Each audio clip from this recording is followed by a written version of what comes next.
This leader goes into a bar. Don't worry, Matt, it's not the story about the leader and the pint.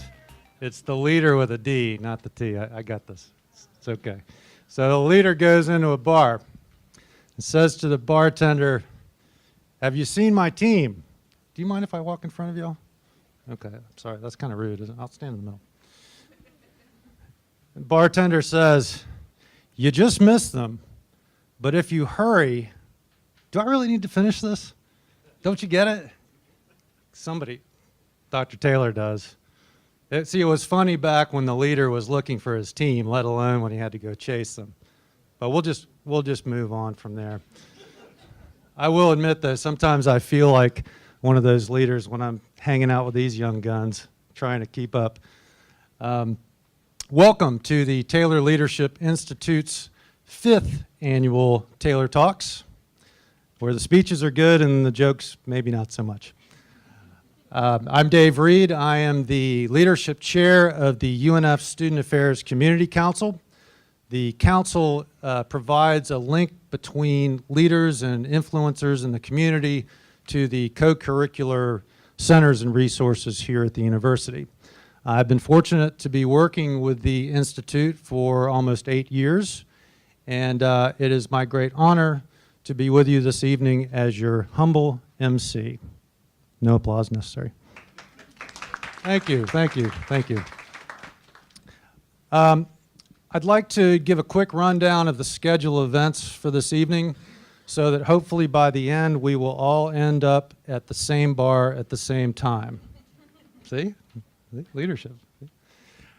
I'm going to deliver a few comments preceded by perhaps a few introductions, and then we will proceed with our 4 speakers, after which there will be time for some Q&A, and I certainly encourage you to come up with the hardest questions possible. And after that, we'll bring up the Interim Institute Director, who will have some comments about the Institute, about the program, and then he and the Institute's benefactor and namesake, Dr. Taylor, shall hand out awards, including certificates, for those students here today that are earning or have earned their leadership minor this semester. So that's the plan. And once that is over, we're going to have a party with food and beverage, and we want you all to join in and celebrate. And if you're looking for your fearless MC, you will be able to find him at the bar. Right. See? It's working. I would love to recognize everyone that's in this room because you're all important to us. It's very meaningful to see you here, to have your support, and we're very grateful. Unfortunately, I'm going to limit my introductions to just a few people, but I think it deserves their recognition. First of all, certainly Coach Driscoll for taking the lead and coming to the front row so that we could get on with things. Thank you for coming. As I mentioned, Dr. Taylor and his wife June are here, which is a great privilege. As somebody asked earlier, they do exist. There actually is a Taylor. And we thank you for not only starting this institute, but continuing to support it. We have Dr. Robert Wren, who has recently joined the team as a research liaison from the Coggin College of Business. And really excited to have you aboard and taking the reins here at the Leadership Institute. I did spot Dean Chamberlain somewhere at some point. There he is, hiding in the back. Wonderful to have our Honors College Dean here. And it's a great privilege to be able to present these folks to you. Anybody else you want to mention? I bet there's some parents here. Do we have some parents in the house? Look at that. Thank you so much for coming. That's awesome. We have more liaisons. Any other college liaisons? Just one? So what's important to know about the college liaisons is that they are now sort of the artery between the Taylor Leadership Institute and each of the colleges here on campus. They will be providing input, expertise, and it's creating, as I said, kind of a lifeblood of leadership throughout the university that flows in and out of the Taylor Leadership Institute. So thank you for your service and for coming. And for those that couldn't make it, well, we'll talk about them later. So I did mention I'd have a few quick comments. I had the great privilege last week of attending the final class of the leadership students who are earning their leadership minor this semester. And in that class, they give their capstone speeches where it's sort of a 360-degree cumulative encapsulation of their time in the leadership minor and what they've learned and how they've grown and the things they've seen and where they hope to go from here. And I will tell you that each and every one of those presentations was very inspiring. And equally so was the feedback that the students were giving each other at the end of each speech.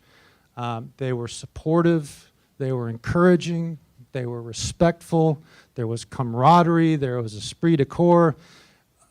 It was very, very impressive. And in the presentations themselves, there were these common themes that ran throughout. There was an appreciation for the value of learning. There was an understanding of the need for self-reflection. There was an appreciation for the requirement of overcoming adversity and obstacles. There was a desire to better other people. Even some spoke of their faith and how that was preeminent in their lives and guided their leadership. These are all things that it took me years to figure out. Robert's looking at me like, you haven't figured it out yet. Last week, Robert, I figured it out in a class. But these are things that took me a long time to figure out for myself, and these students are already understanding it and living it, and I think that's great. The one last thing, and I'll make this the end of my comments. The one last thing that happened at the end of class that again was common from student to student throughout was that they all agreed this was the best course they'd ever taken. And they also agreed that their teacher was one of the most caring, influential, investing, and engaged teachers they'd ever had. And so as we look at these folks that are on the tip of the spear, let's not forget those who are sharpening that spear. And with that, let's go ahead and get into it. Our first speaker is going to be Vaughn Sayers. And you may have noticed in his bio in the program, Vaughn is going to be attending the world-class Ivy League University of Pennsylvania this spring. It's a school somewhere up north, I think maybe Pennsylvania, maybe. I assume that there were no bribes involved in this acceptance. Okay. I do have one question for you before you get started. When I first met you, you were wearing a Harvard sweatshirt. And I believe in your presentation, when I saw it last week, it showed you at Harvard Business School. So I think you're going to have a little splaining to do. Ladies and gentlemen, Vaughn Sayers.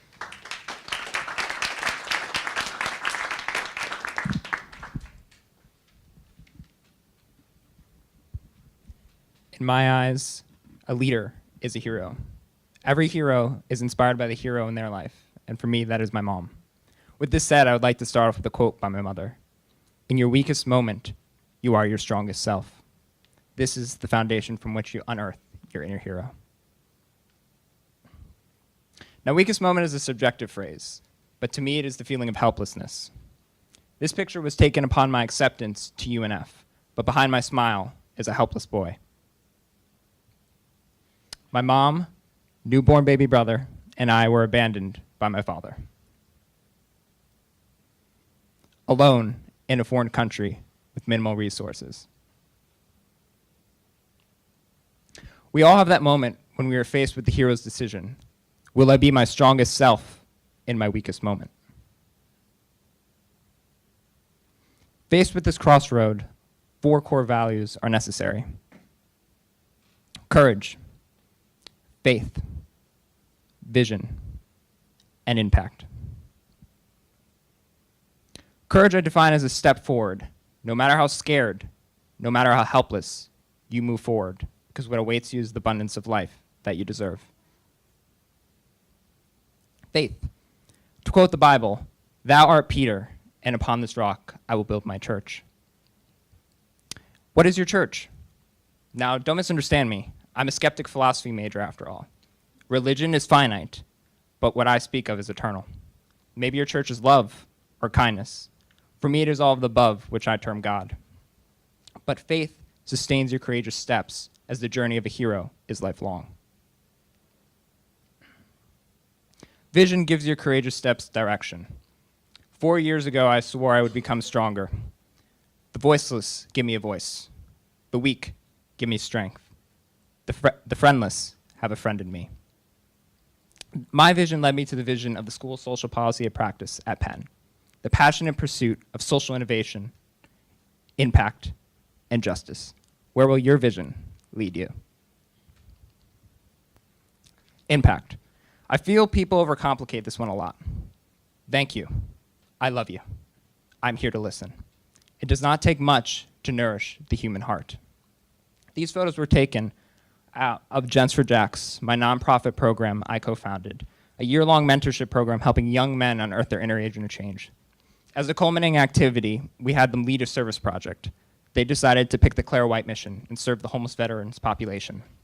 I gave them books, backpacks, food, our time, and a gratitude frame signed by young men and their classmates saying thank you. So again, thank you. I love you. I'm here to listen. Heroes do not grow in silo. Heroes are born from other heroes. Maybe it is the encouragement of your friends, or the unconditional love of your family, or a mentor that teaches you that kindness is inherent in all beings, or a professor who believes in your capacity for social impact. Or maybe the greatest heroes are the ones who view you as their own hero. With this said, you begin to bear fruit. Maybe you grow as a leader at Harvard Business School, or discover your passion in life is to help others, or get to tell your mom that you were accepted into Penn to study nonprofit leadership. You see, when I say in your weakest moment, you are your strongest self, talking about this kid here, the kid inside all of us that desperately wants to be a hero for our family, friends, and the world at large. The kid who may feel helpless, but in his weakest moment is his strongest self. Will you join me and unearth your inner hero? Thank you.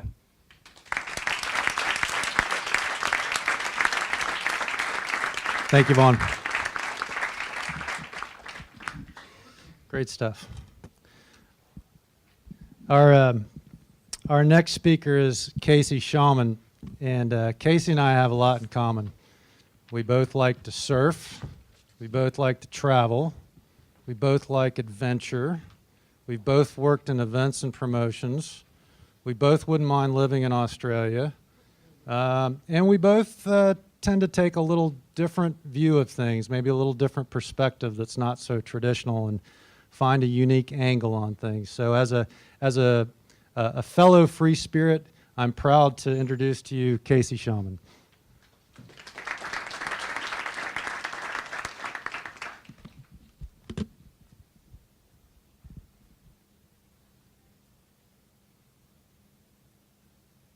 So I was laying in my bed, and I was scrolling through Instagram, and I came across a quote, and it said this, or a tweet. Do people who run marathons know that they don't have to?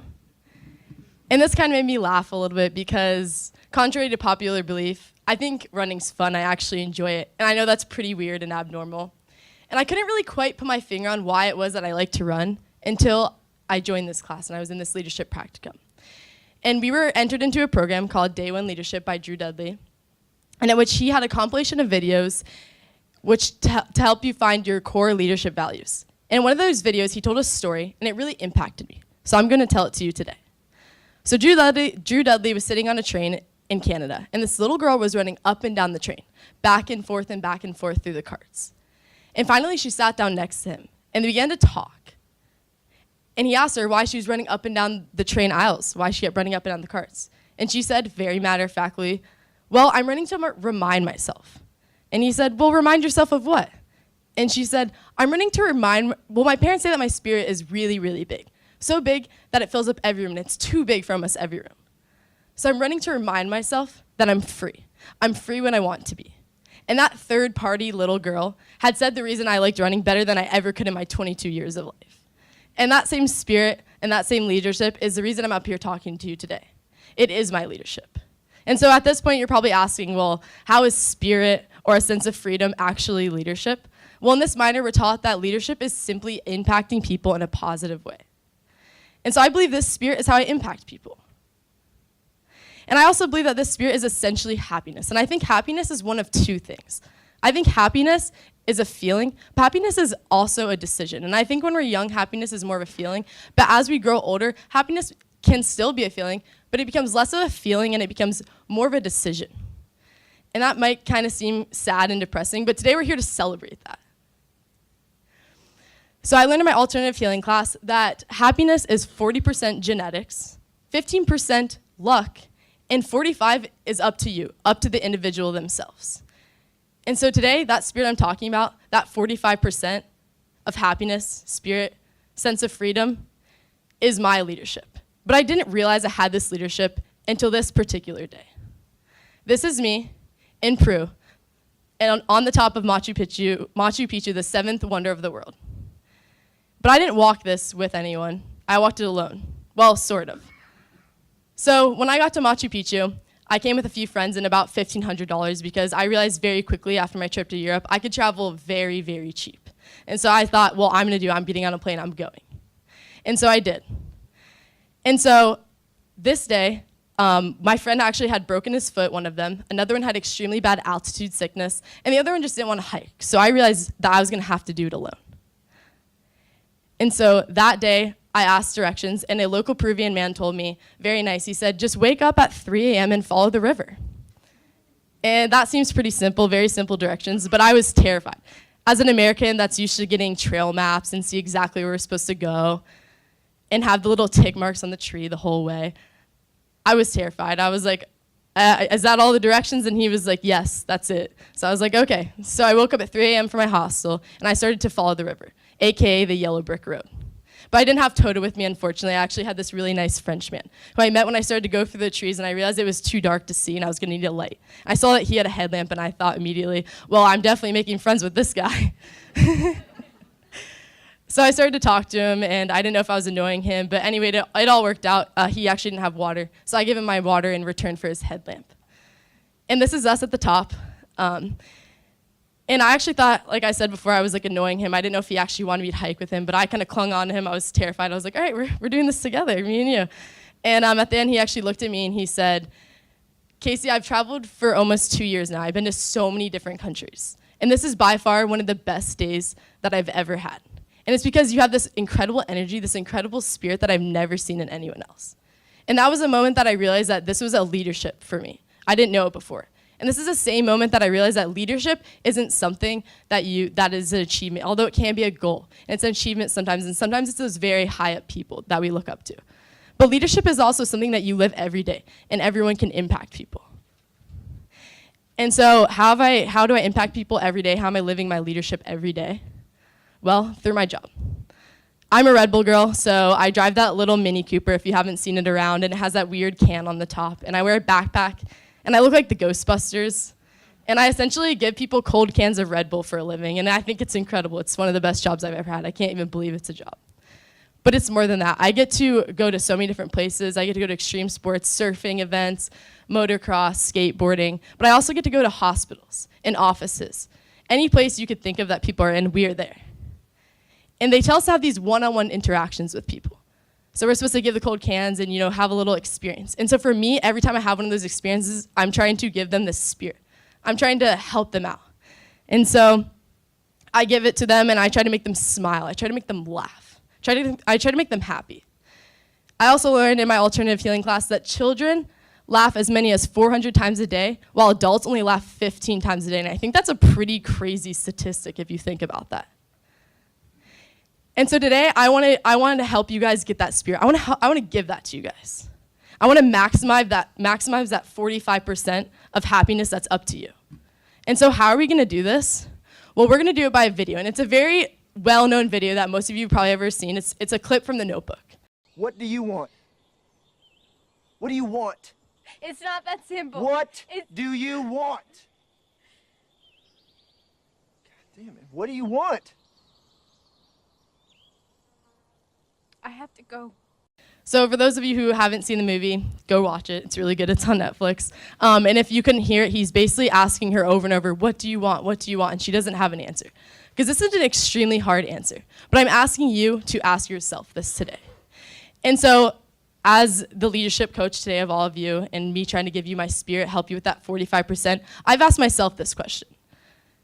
And I said, well, what do I want? And about to graduate college in 2 weeks. That's something that everyone wants to ask me. Everyone's like, what are you doing? And I'm like, I don't know. I'm this girl. I'm like, I have no idea.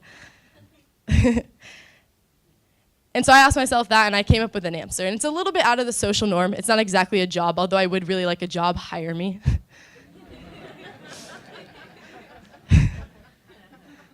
But it's more of a destination. I want to go to Australia. And I know that that's it's a pretty crazy thing, but it's realistic for me. And I know it's not going to happen today because I'm here talking to you. And it's not going to happen tomorrow because I will still be here and I'm trying to get that piece of paper that says that I graduated. And it may not even happen 2 years from now. But I guarantee you it's going to happen by the time that I'm 28 because that's when the work for Stay Visa expires. And I will be in Australia by then. You can bet on that. And so along with this question, I also wanted to leave you guys with a little piece of myself. And so if you look under their seats, it's a little bit of like an Oprah show. I've given you some Red Bull.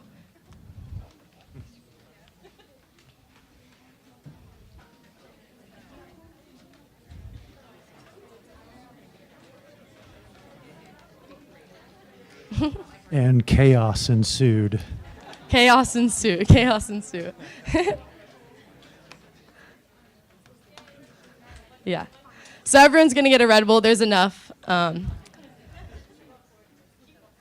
So I'm giving you this because I know that running may not be your thing. Running may not be your thing. And hey, I'm here to tell you you're pretty normal. Don't worry. But I wanted to bring you these wings to remind you that you're free when you want to be. And I know this mindset and knowing this is going to change you, or is going to impact your spirit in a way that's going to change your life. It's going to make you very happy.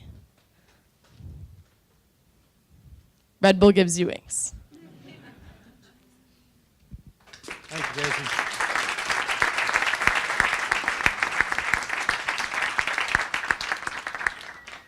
Thank you very much. And for the Red Bull. So we're going to move on now to our two alumni. It's become a tradition with Taylor Talks to invite a couple of alumnus back to speak and share with us how their lives are evolving from their time in the leadership minor. We'll start with J.T. Escobar. You may have noted in his bio in the program that he recently received the 2019 ASUN Scholar Athlete of the Year Award. I would assume to earn that, you probably have to be an exceptional student and probably an exceptional athlete, and probably not just on your team, but among all the players of all the teams across the conference. It's pretty impressive. So I'll put you on the spot. What was the GPA you threw down for that? Last semester was a 4.0, so I'll stick with that. Yeah. Nice. So then you went on to be a finalist for the NCAA National Arthur Ashe Award. Now, I assume with that, there's also a matter of exceptional character. We didn't really get into your basketball stats, but as I recall, let's see, you played in every game last season. You were in the top 50 three-point shooters in the nation, I believe, in both percentage and points scored. Is that right?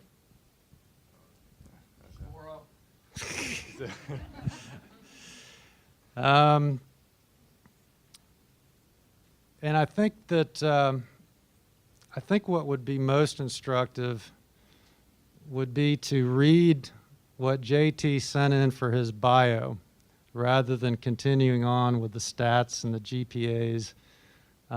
You get a feel for where this guy's coming from. But let me read to you his bio that he sent in, if you don't mind, because that's not what ended up in your program. It says, engaged to be married to Susanna Schroeder this May. Two most important things to me are my faith in Jesus and my fiance. Graduated with a bachelor's in sociology with a minor in leadership, currently pursuing a master's degree in criminal justice. Will be a redshirt senior for the UNF men's basketball team next season. My mission in life is to use basketball and my faith to make a difference in people's lives for the better. Is it any wonder that this man earns so many accolades that he doesn't even present to you in his bio? It's a real honor and a real privilege to present the man, the myth, the legend, JT Escobar.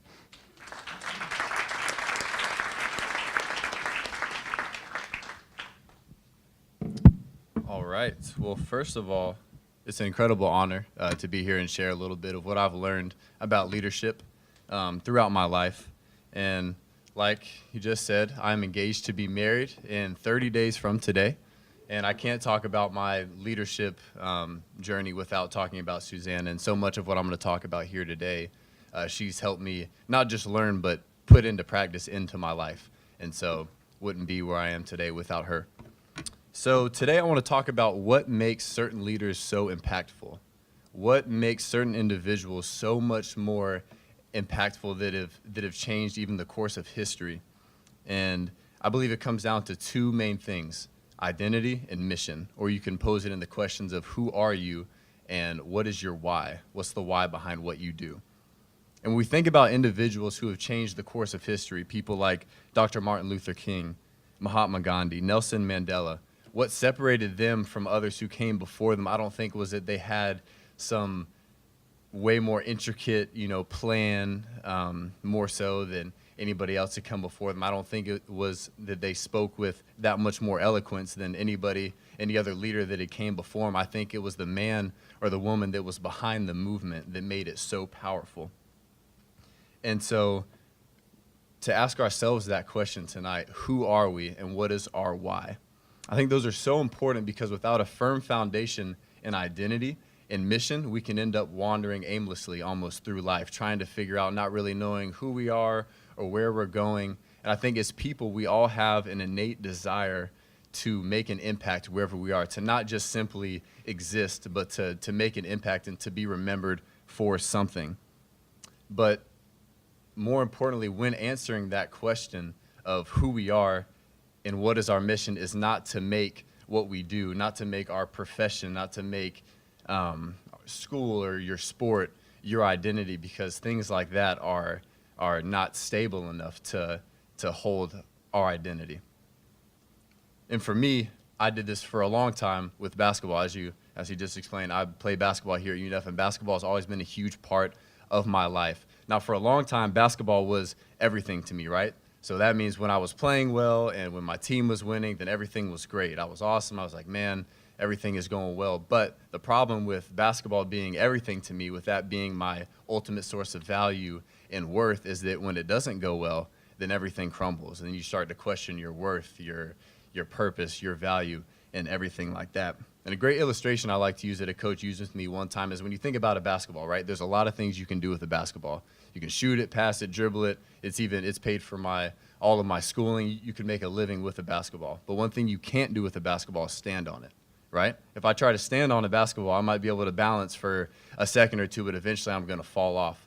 Why? Because basketball is a tool. It's something that I'm supposed to use, not something that that I should try to weigh my whole life on, that should ground my whole life. And I think that's with anything that is tangible, whether it be a job, school, a sport, that is not meant to hold the weight of our entire identity, but instead for us to use it. And so in answering that question, who are you, right? Because we have to look deeper than just what we do, deeper than what's our job, deeper than what grades do we have and things like that. For me, I found the answer to this question in my faith in Jesus. And because for me, so in basketball, say I don't play well, say my team doesn't win. If my identity is in that, then my whole world crumbles. But now that I've realized that I found my identity, I've placed that in my faith. So now it doesn't matter whether I win or lose, whether I score 20 points, whether I score 0 points. It doesn't matter whether, people think I'm a failure, quote unquote, right? Because it is not my accomplishments that define me. It's not basketball that defines me. It's my God that defines me. And so that is where I have found that identity. And whatever it is for you, we must answer that question. Because to be the leader that we're called to be, we have to be the man or woman that can stand behind that mission that can change the world, the man or woman that can stand behind the movement. And in order to do that, you have to be firmly grounded in who you are, what you stand for. And whatever that is for you, we have to find that, because otherwise we can be tossed and swayed. The second question, what is your why? This is a very important question to answer, because if we want to make the impact in whatever space we find ourselves in, there has to be a bigger reason than just accolades, right? For me, basketball. If basketball was just about how many points I scored or how many games we won, again, a lot of times I'd be very disappointed and I might be a failure. But finding a deeper purpose in basketball, for me, using basketball as a platform to help underprivileged kids, or to use the attention that I might get with basketball to be a voice to help people and to inspire people, that is a deeper purpose that goes beyond how many points I score. And so whatever it is that you do, whether it's a sport, whether you're in school, whether it's a profession, look beyond simply what you do and find a deeper why for why you are doing that thing. And so I conclude with this. I believe we all have a unique purpose on this planet. Each of us has been given certain gifts and talents and desires for a reason, and so we must stop and reflect and ask, what is our why? What is that? Why do we want to do what we do, and what makes us who we are, right? Because we can't put our identity in things that are not stable enough to hold them. So find the stable ground to put your identity in, and what is the why behind what you do, so that you can stand firm in the face of opposition. And maybe when you fail, or maybe for me, when my team loses, right? If I have that firm grounding and identity and mission, and you can stand firm and be the leaders that can make the impact that can even change the world. Thank you.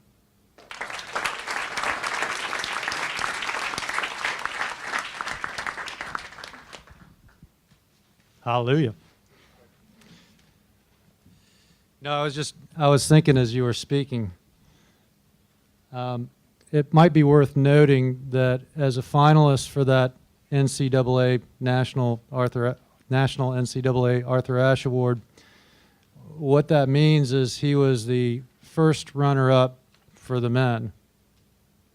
So that's among, I believe it's 1,000 total athletes who are nominated for that award across the nation. First runner-up. Very impressive. Congratulations.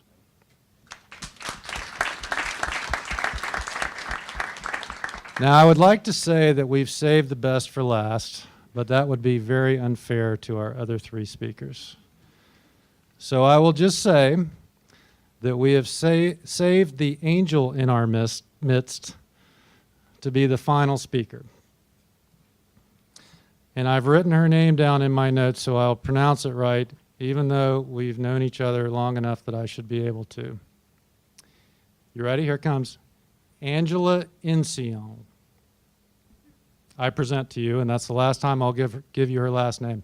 Angela, like our other speakers, has a heart for people. She demonstrates it through her love of service. While she was a senior here at UNF, she won the Senior Service Award, and she continues to serve at the world famous, world renowned Mayo Clinic. She also continues to do work with the Taylor Leadership Institute here on campus. So we're very fortunate to have someone with your heart and your service here to close us out. And we look forward to hearing what brilliant, angelic things you have to say.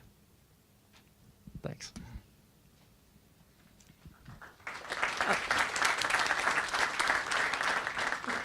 Thank you, Mr. Reed. First off, let me just say thank you to TLI for allowing me the opportunity to just share this platform with these amazing individuals that you see here. I think we can all unanimously agree that we are all searching to answer this one question that you see here, which is, how do you define leadership? And as you can see from Vaughn's story, from Casey's story, from JT's story, it's all a different type of story. Not good, not bad, it's just different because it's individual and personalized to each and every person. So we're gonna start by doing audience participation. Can I have volunteers? Just kidding, we're all volunteering today. I want you all to pull out your phones and we're going to take a poll. And again, this is a question that we're asking today. How do you define leadership? Again, this is personal to you, so I wanted to see what we as a team in this room come up to say. So you're going to text 22333, but in your message, make sure that you text this 652775 number and then your message. So I'm gonna give a moment to get some responses on here. Yes, normal rates apply. And this poll is anonymous. You can answer as many times as you'd like. So for the introverts in the room, such as myself, you will remain anonymous.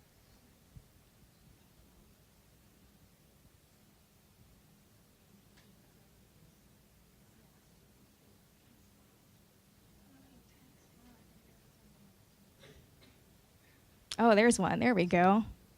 How do you define leadership? By small moments of courage. Leading by the front, leading by example. Okay.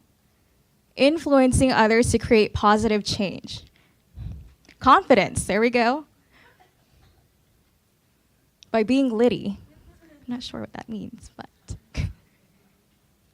Making the change you want to see and overextending yourself to make it so.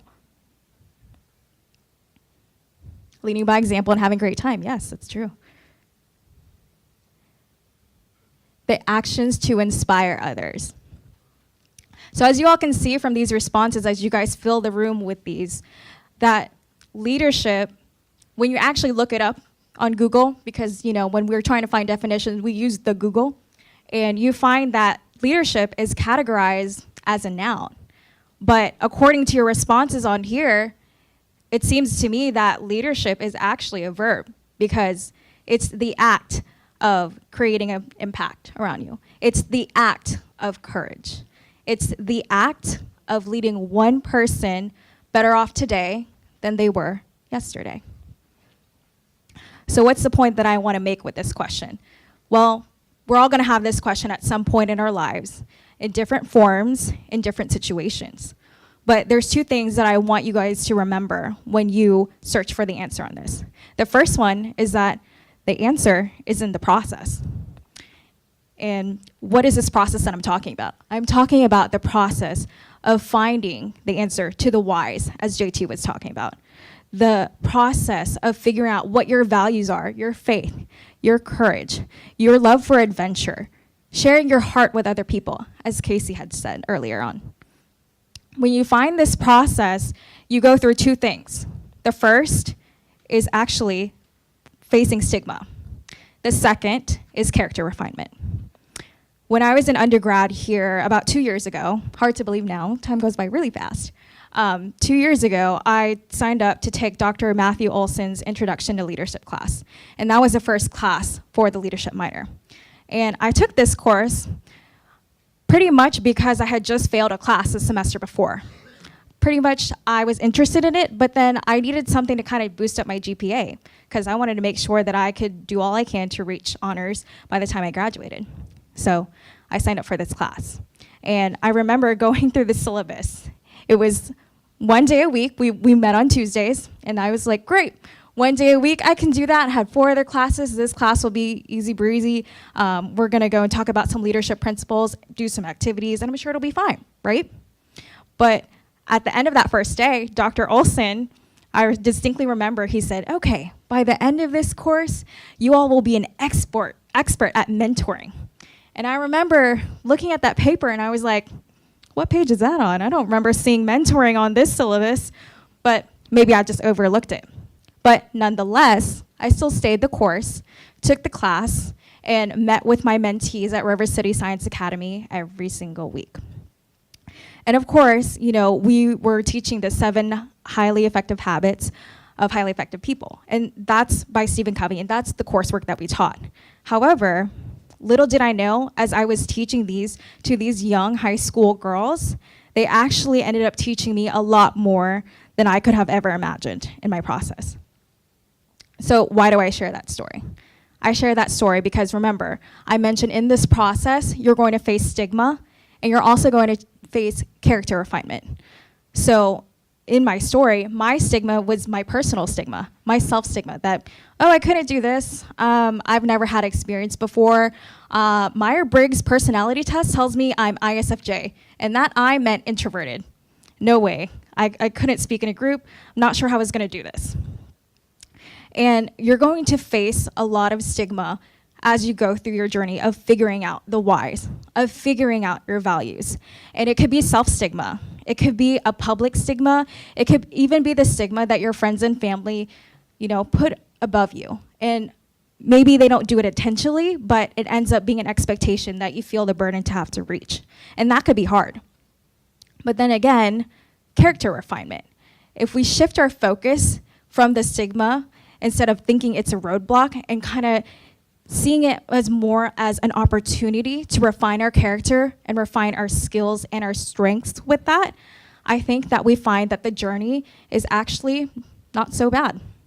Which brings me to my second point when we answer the question of defining leadership, and that is celebrating the process. Celebrate the process.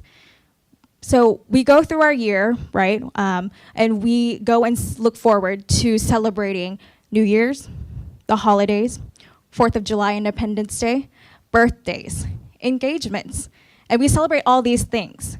But why is it that we don't celebrate ourselves each and every single day? And I think most of it is that, you know, life gets so busy and, oh, it's just a daily thing. I do this every single day. It's nothing big.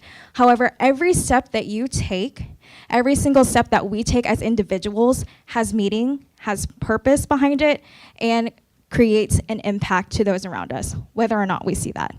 So we have to remember to celebrate that process because it's not always going to be easy. It's going to be faced with hardship, and sometimes it's going to be faced with tears of joy, with laughter, with loved ones around us, and sometimes it's great. But during the hard times, remember, these small things contribute to the big picture that you're trying to make, and we should always value those things. There's a book by Desmond Tutu, and Desmond Tutu was a human rights activist during the apartheid. And himself and the 14th Dalai Lama, they wrote the book called The Book of Joy. And I find that celebrating the process encompasses this quote. And I don't know if you can read it, but it says, discovering more joy does not save us from the inevitability of hardship and heartbreak. In fact, we may cry more easily, but we will laugh more easily too. Perhaps we are just more alive. Yet, as we discover more joy, we can face suffering in a way that ennobles rather than embitters. We have hardship without becoming hard, and we have heartbreaks without becoming broken. And I think that just goes to show that the trials that we go through, actually end up being part of our testimony. So as Vaughn and Casey and JT shared their story today, how impactful that was, how inspiring their words were. And I think we have to think of it in the same way for ourselves, that you have to share your story, even if it has some of those trials in there, because it's part of your testimony. So share that, because again, you're not here to leave an impression. You're here to make an impact.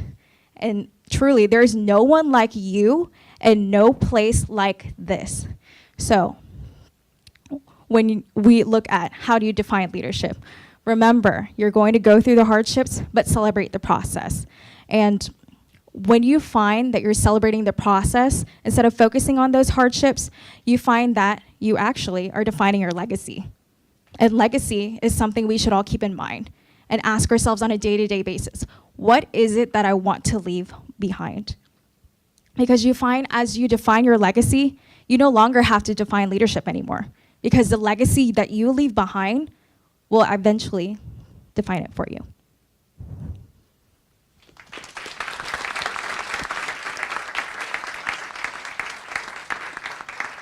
Bringing it home. Thank you, Angela. Good stuff. We are going to engage in a little question and answer with your help. As I mentioned earlier, you're welcome to address an individual or the group or two or three or whatever suits you. Preferably hard questions first. We want to really hit them with some good stuff. There's 2 mics out in the audience. We'd appreciate if you use those so that everyone can hear your question. And before we start, maybe just one more round of applause for these 4 fine leaders.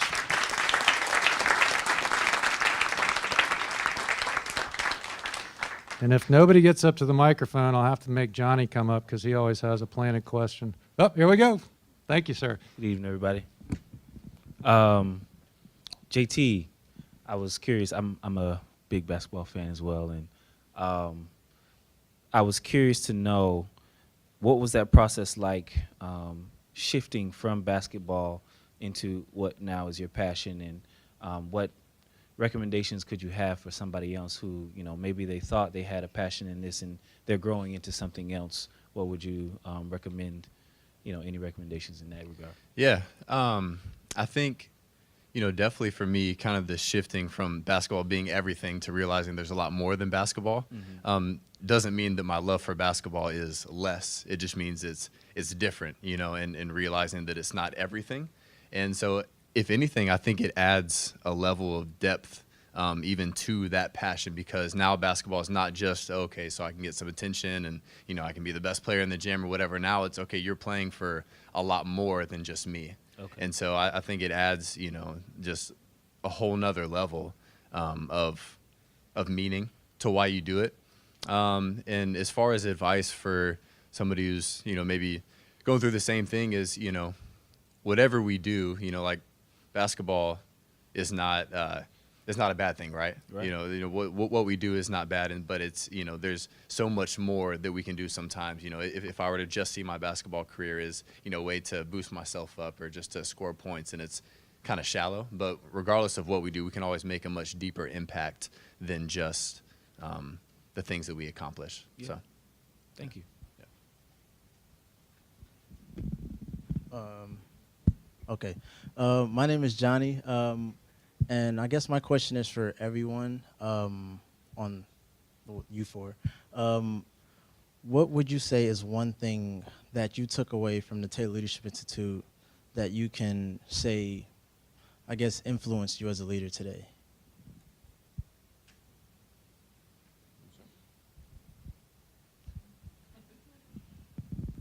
So what influenced us as a leader? Yes, that you learned from Taylor Leadership Institute. So like I said, a huge part of the minor is just realizing that every single person's a leader, no matter what your job title is or what you have achieved. It's just what you're doing every single day in life. So leadership is every day, and you can live it and impact people. So as long as you're impacting people, you're living that leadership. And I think a great example is one day, me and my classmate, Alex, he's actually right there, Dr. Olson had us go out and give people lollipops, just like sitting by themselves, and we would ask them one simple question. We would say, "Are you a leader?" and have them answer. And actually, like, a majority of them said that they weren't. And then one janitor was brave enough to be like, "Yeah, I'm a leader. Heck yeah, I'm a leader." And that's kind of what it takes. That's what it is. It's just impacting people. She knew she impacted people, and that's what made her a leader. So yeah, just every day realizing that. I'd say my biggest takeaway is mentorship, being a mentor and being mentored. So 2-pronged for the leadership practicum. We had to find a mentee, and then we had to find a mentor. And my mentee actually was a student who wasn't able, at the time at Sandalwood High School, wasn't able to participate in my Gens for Jacks program. But I knew he came to the UNF campus, and we ran into each other a couple of times. And I was like, hey, there's this opportunity. I would love to, be your mentor and help you through the grad school process, because he graduates in like a year and a half. And he was all for it, and it was really great to have that experience because he's a really bright kid, and it was unfortunate that he wasn't able to do our program, but it all balanced out. And then my mentor, Dr. Duman in the back, was extremely helpful, guiding me towards what I want to do after this, my graduate school career, and just connecting me with really great leaders in the nonprofit sector and just people that I want to be like, and just being encouraging, listening, and taking the time to just guide me to where I'm supposed to be. So that was my biggest takeaway.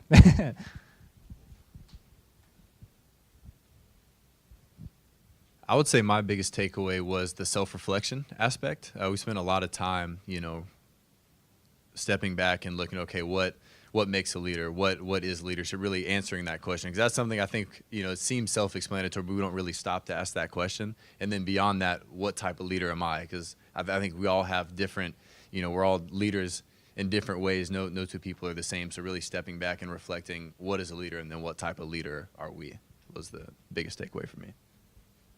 I'd also have to agree with JT that it's a self-reflective component of that. I think a lot of that self-reflection comes from a place where you have to really question, what are the values that I want to uphold, and, what values do I have, and do I carry that in every single day? And I think that was a big portion of it for myself. And also the precursor to that is also courage, I think. I think that's the hardest thing, because courage isn't always easy, and it's not always convenient. But I think having the courage to stand up and be confident in, the values that I do uphold and everything that I'm doing, whether or not it seems like a small thing or a big thing, I think that really resonated with me the most. Thank you. I was trying to give somebody else a chance, but I had another question.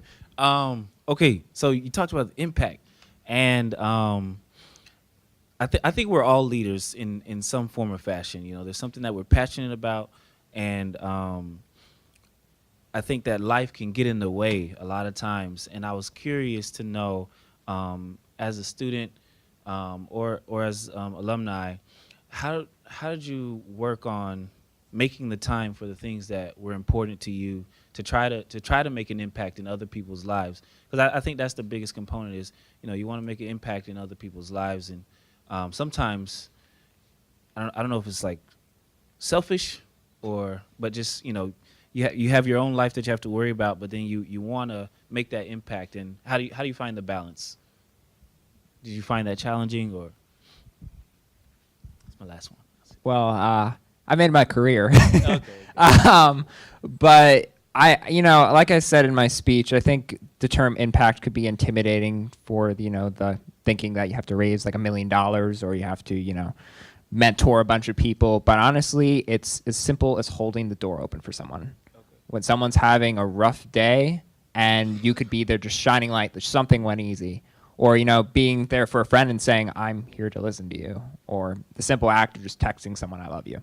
It's those boosts that continually add up, because as I'm coming to the close of my college career, there's a lot of people that I have to thank and be grateful for. And, the same response always is like, oh, I was just a small piece. I barely did anything. And I said, those small pieces add up. And that's the only reason I'm here. That's the only reason I'm doing what I'm doing. So, yeah. Yeah, so I think to go right off of what Vaughn said, it's definitely the little things that really make someone a leader. So, it doesn't have to be giant things. And in our class, you would write some notes to individuals that we think impacted them, just saying like, oh, hey, you're a great person. And I actually gave mine to my roommate who's here. She's an incredible leader. She's always the happiest person. And she gave me flowers today, and that was super nice. I think a big thing our coaches tell us all the time is editing your life. We can get so busy and pulled apart, but stepping back and realize and identify, okay, what are the most important things to me? Who am I trying to be? Where am I trying to go? And then simply cutting out the things that don't push you towards that goal or towards those things. And so I think editing your life every now and then is very important, so you don't get pulled apart too many different ways. A, B, and C. But truly, I think it's being intentional with your time. We are only given 24 hours in a day, and the day goes by so fast. Sometimes you find yourself when people ask you, "Oh, what did you do on the weekend?" I remember I have to think about it for a second. I don't actually remember, because life goes by so fast. So be intentional with your time and be intentional with your words and your actions. And I think that translates in big ways that a lot of people, fail to recognize sometimes, maybe during that time, but in the end, they'll look back and thank you for it, that you were intentional, that, no, I couldn't go to here because I made a commitment to somebody else here. And that speaks volumes, so. Okay, my turn next. So as you guys are finishing up your degrees and jumping into graduate school, or you're already finished, good for you. I'm still trying to get out. My question's a little more personal. Now that you're on that bridge of like getting more into the world, and some of you have, what do you really want to do with what you've learned in the leadership and like in your actual degrees? What is kind of like, not your end goal, but like your dream to make a bigger impact? If that makes sense. Wow, yeah, that's a great question. I think for me, my ultimate goal is to help people who need help, for lack of a better way to say it. So for me, I had a mentor who's a basketball coach, who's actually now my pastor, who had a huge impact on me and really helped me get to where I am now, that I would have never gotten here without him. And so for me, it's taking the things that I've learned in leadership and, all classes I've taken in school, and turning around and using that to help somebody else, so somebody else can have that same story, where I can take what somebody poured into me and pour that in to somebody else. And so I don't know exactly what that's going to look like as far as profession or whatever, but that's ultimately, I would say, my goal from what I've learned in school in leadership. You have to come back to Okay. So You I gotta don't learn know. how to pass. So I don't know exactly, like I said, what I'm going to do as a career, but I have a few destinations, and I kind of just plan on bringing that spirit that I talked about in my speech and that happiness to wherever I go and whatever job I have. And wherever you are, like whether you're serving, I served for a really long time, or you're in a rebel job, you can impact people and have that positive spirit every day, and every day you're living. So I just think it's super important to, just for me to bring that everywhere I go.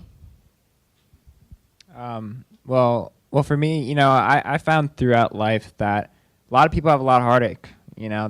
Everyone's got something, everyone's got a story, and if I think that I could somehow put something in place of that gap in your life, if that's a kind word, or if that's literally me just being there for you. And this kind of sounds repetitive, but no matter what career I'm doing, for me it's being in the nonprofit sector.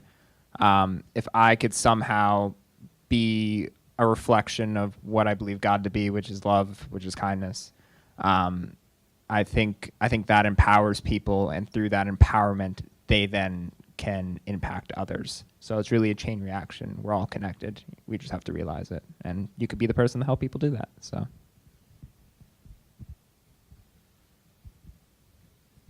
I have an answer now. I think for me, it's just being present in every single day with every single person that has my time. I am a big believer in the 5 love languages. I don't know if anybody's ever heard of it, but recently I discovered my love language is words of affirmation and acts of service. So if somebody could truly show me, throughout the day, oh, I'm thinking of you, and then they really show through that in their action, that means a lot to me. So I'm hoping that it also means a lot to somebody else when I do the same thing. And I think that can be translated whether you're out in the community, whether you're out in your, classes and just, learning there with your classmates and your peers, or whether it's out just at home with friends and family. I think it's being present in every single moment, just because, again, life is too short, and you have to take the most of it, and you have to make the most of it and appreciate those around you, because you don't know what tomorrow could bring. We have time for one more question. Mine's for Vaughn.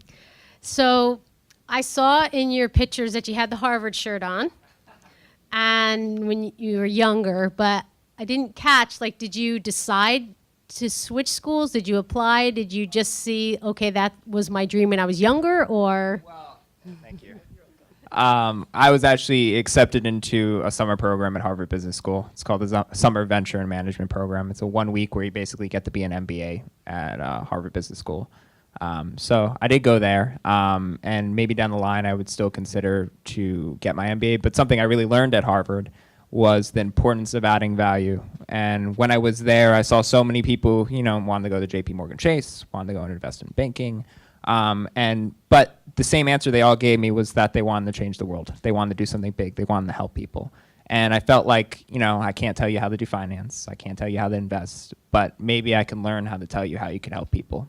So that's kind of what inspired me going back to school for nonprofit leadership, to help people help others.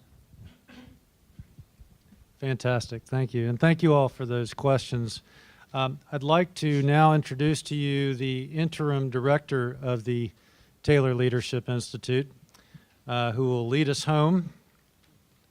As with all of our speakers, Dr. Matthew Olson is not one who will lay out his accomplishments and accolades, of which I can assure you they are not only numerous but notable.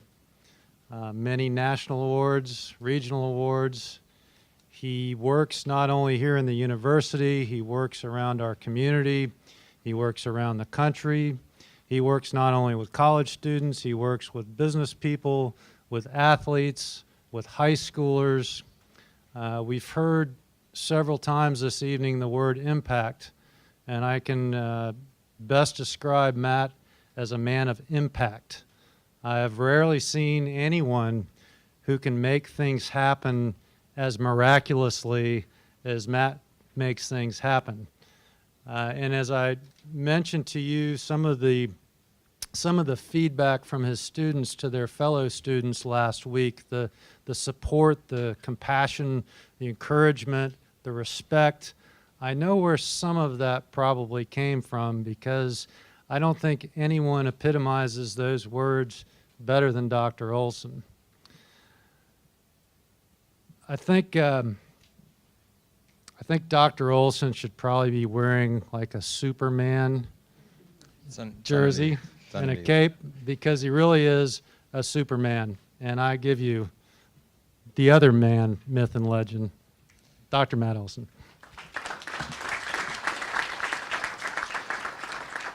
All right, talk about over-promising and under-delivering on this, but I'll do my absolute best. Who can share with me, who wants to take a guess, what is the #1 skill employers are looking for? This is a tough one. My leadership class? Oh, that was not loud enough. What is it? All right. So this leadership minor, this leadership experience, whether it be the events, whether it be the experiences, the training, the courses, all these things are going to help our students get jobs.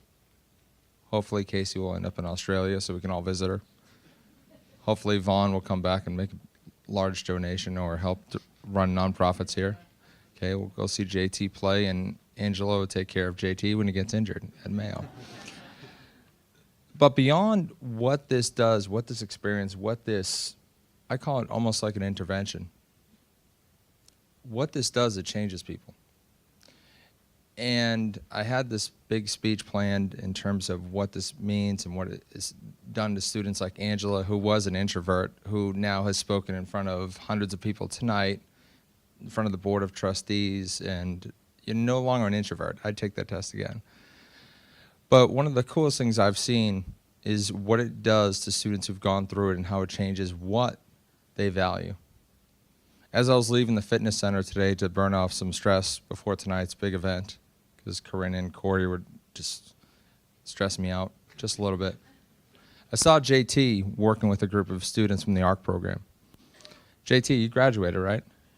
You're done. Yeah, grad school now. Okay, still on your own time. You've won all the awards, so you're not doing it for fame. How many students were you working with? 5 or 6 students on your own time. This experience changes people, changes students. And I know each and every one of my students who are graduating with the leadership practicum and with the leadership minor have been changed. And it's not just because of what I'm doing, it's because of the leaders here that with the words, actions, and beliefs have influenced each other. So congratulations. Nice work. So this experience doesn't happen by chance, doesn't happen by luck. It happens from our amazing team. So I want to comment and just have everyone give a round of applause, first of all, to Johnny, who is our student extraordinaire, okay, and Mike Maltese, who do a great job. Mike is our office manager, who makes sure all the T's are crossed and I's are dotted, lights are on, and finds some money and all those good things for our budget. So really good things happening. I also want to celebrate our new assistant directors, Corinne Stukes and Corey Hilliard.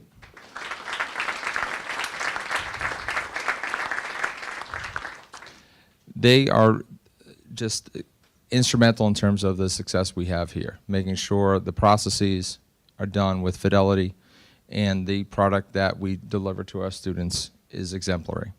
Okay? Now, here comes the fun part. Let's celebrate our students. So not only our rock star students who are keynote speakers, but our students who put up with me for months and asked every time I saw them, how are your leader today? Who's better because of you? All these questions used to drive them crazy. Okay, but let's celebrate them. But we actually, rather than me in a long-winded speech, we have a special guest who's going to join us. And one of the transformations that we had in this course is changing the mindset that leadership isn't about position or title. Leadership is about impact each and every day through everyday leadership. And we had a guest speaker, one of the #1 business TED Talk. Drew Dudley was actually here on campus. We got him down here last spring, and we promised him that we would transform one experience for our students through that one message, and we infused his textbook into our practicum. And I challenge my students each and every day, don't wait till graduation to change someone's life. Don't wait till your job or the house or the perfect situation. Every day, who's better off because of you? And they did it. Okay, so we have a message here from Drew Dudley. Hey to everybody at the University of North Florida. I'm Drew Dudley. I wrote This Is Day One, and I wanted to send a little video to say congratulations. Congratulations on finishing the leadership minor, and I really hope that you enjoyed the part that my book played in all of it. It's been over a year now since I first connected with UNF, and look, honestly, I never thought I was going to write a book, let alone that it was ever going to be used as a textbook. And I hope the fact that it wasn't $180 at least makes up for the fact you may not have liked it at some points. I do hope that you enjoyed reading it. I hope that it made you think about things that you hadn't thought about before. And I do hope that it led to some behaviors and some cool moments that made your life a little bit better. For what it's worth, as you finish off with the leadership minor and head off to whatever is next, just remember one thing about the idea of day one. Day one doesn't happen every day. I mean, you try to do it and you can treat every day like it, but it's not always going to happen. So a huge part of leadership, and really a huge part of everything that you're going to take on moving forward, has got to be forgiveness. We're going to screw up all the time, and most of the days of our lives, we're probably going to be less than the people we want to be. Forgive yourself for that. Like right now, I can literally see my gym outside of the window, and I haven't been there in 3 weeks. And it's staring right at me now while I'm doing a video where I'm supposed to be encouraging people to live up to their core values. So we'll screw up. Forgive yourself, forgive your friends. The key is to always be thinking about who it is that you want to be and whether or not you're closing that gap between the person you want to be and how you're actually behaving. A lot of days in your life you won't, but every day that you do, celebrate it, recognize that it's leadership. Because if you let yourself feel good about it, you're probably going to do it more frequently. Congratulations again, everyone. I really hope that you enjoyed the book. I hope you enjoyed everything that you learned. And I hope that you go out there and you keep making the world a better place, one day, one at a time. Thanks, everybody. Congratulations again.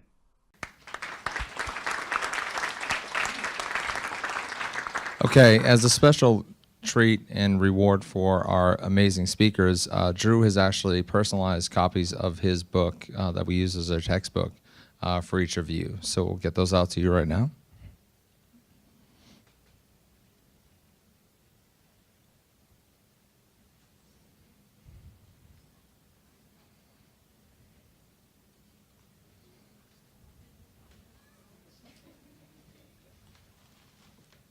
Is that Bruce?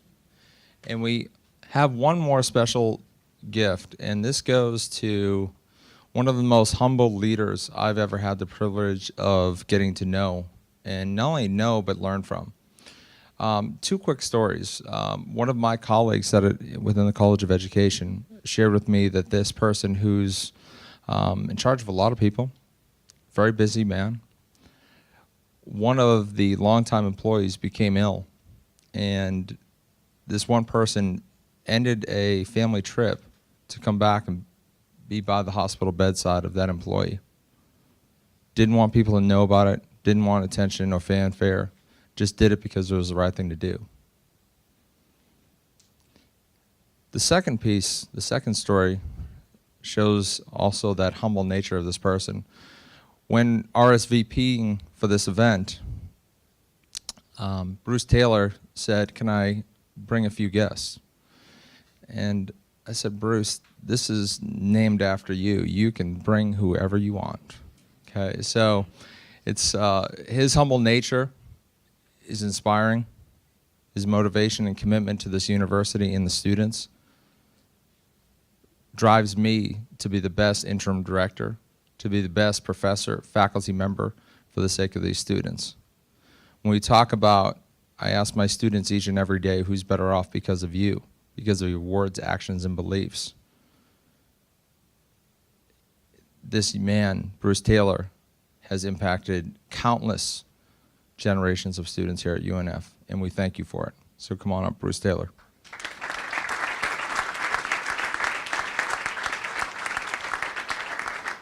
Thank you, sir. And Bruce, I'm going to need you to stay up because you're handing out our leadership minor certificates. So one of the nice things, and to commend my team as well, within the past few months, our team has seen exponential improvements in terms of our efficiencies. What took years, Angela actually just got her minor certificate this past week. She graduated 2 years ago. We've streamlined that process, and thanks to my team, what took 2 years is now taking 2 weeks. Okay, we have the highest enrollment numbers we've seen in almost 3 years, with over 140 students in the pipeline for the leadership minor. So give this team, my team, a round of applause. Okay. And now we have the great honor and opportunity to celebrate our students graduating with the leadership minor. And Bruce will be handing out the certificates. Okay. From the Honors College, Elizabeth Bendis.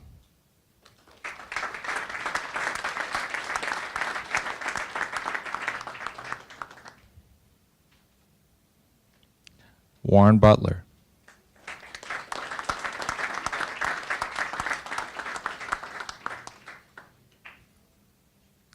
Michael Kasha.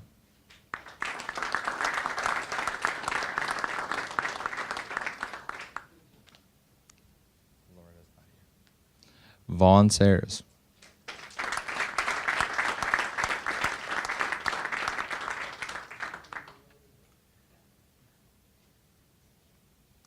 Casey Schauman.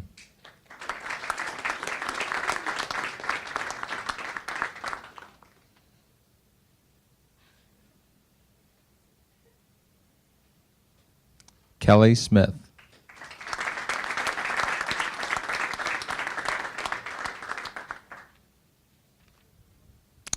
Alexander Tirolosi.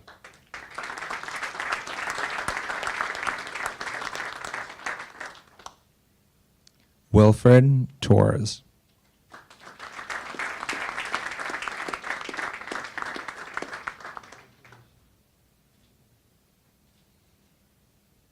Gloria Turner.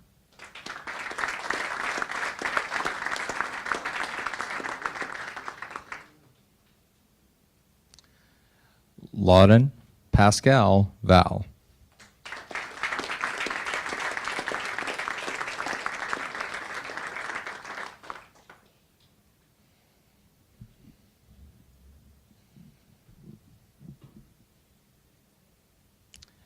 And last but definitely not least, Joseph Vidali.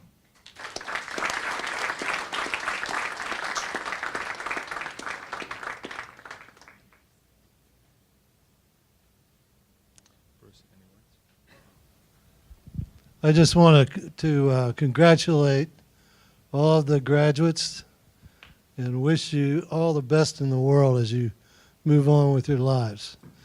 I just want to say one thing that I didn't hear too much of tonight, and that is personal character. To be a good leader, you have to have impeccable character. And you have to have empathy and nurturing for the people that you're responsible for. You're responsible for a lot of lives as a leader. And the way you do that and the care you give that effort will serve you well throughout your lives. So I challenge you to think about that as you move forward with your lives. It's very important. Things like integrity and courage and nurturing spirit and compassion for others. People depend on you, and you need to help them be all they can be. So go get them. I'm very proud of all of you. Thank you.